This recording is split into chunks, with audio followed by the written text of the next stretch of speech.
নমস্কার বন্ধুরা, সবাই কেমন আছেন? আজকে আমি রান্না করব। কি রান্না করব বলেন তো? এটা হলো, ধরেন একটা অনুষ্ঠানে আমরা চাটনি করি, অনেক চাটনির পরিমাণ বেশি হয়ে যায়, তখন সেই চাটনিটা কি করবো? ফেলাই দেবো? ফেলাই কেন দেবো? এটা দিয়ে এখন আমি আচার করব।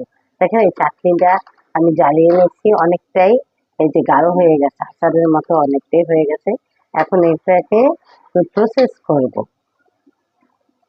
এটা কি? এটা হচ্ছে ভিনেগার। এই যে এখানে 3 চামচ ভিনেগার আমি দিয়ে দিচ্ছি। দেখেন, আর এটা ভিনেগার দিলে আমরা সবাই জানি এটা ভালো থাকবে। দিয়ে দেব পরিমাণ মতো মশলা।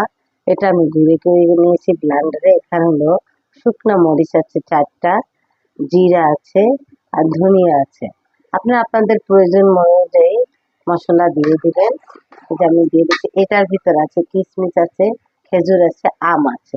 তো এগুলো যদি আমি ফেলাই দিলাম তাহলে জিনিসটা নষ্ট হয়ে যায়। আমার তো নষ্ট করার জিনিস নষ্ট করার দরকার নাই।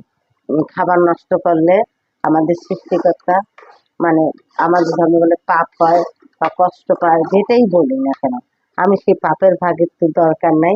আমি এই খাবারটা দিয়ে আমি আচার করে নিলাম, এই যে আমি প্রয়োজন মতো দিয়ে দিলাম।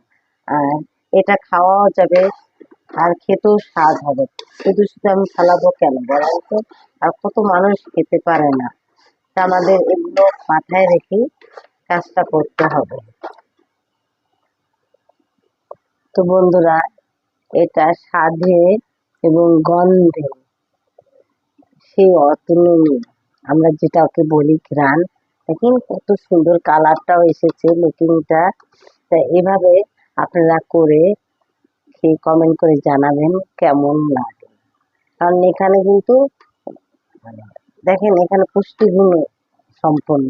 এখানে আছে কিশমিশ, এখানে আছে খেজুর, এখানে আছে আম। আর এই সিজনে আমের তো অনেক ধরনের আচার করা যায়, কিন্তু এই যে চাটনি দিয়েও যে আচার করা যায়, এবং এটা যে খেতে অনেক স্বাদ, অনেক সুস্বাদু, না খেলে বলা যাবে না। তা আপনারাও খেয়ে কমেন্ট করে জানাবেন, আর পাশে থাকবেন। পরবর্তী ভিডিও দেখার জন্য আপনাদের নিমন্ত্রণ রইল। সাবস্ক্রাইব করতে ভুলবেন না। ওকে, টাটা, বাই। আমার আচারটা কিন্তু হয়ে গেছে।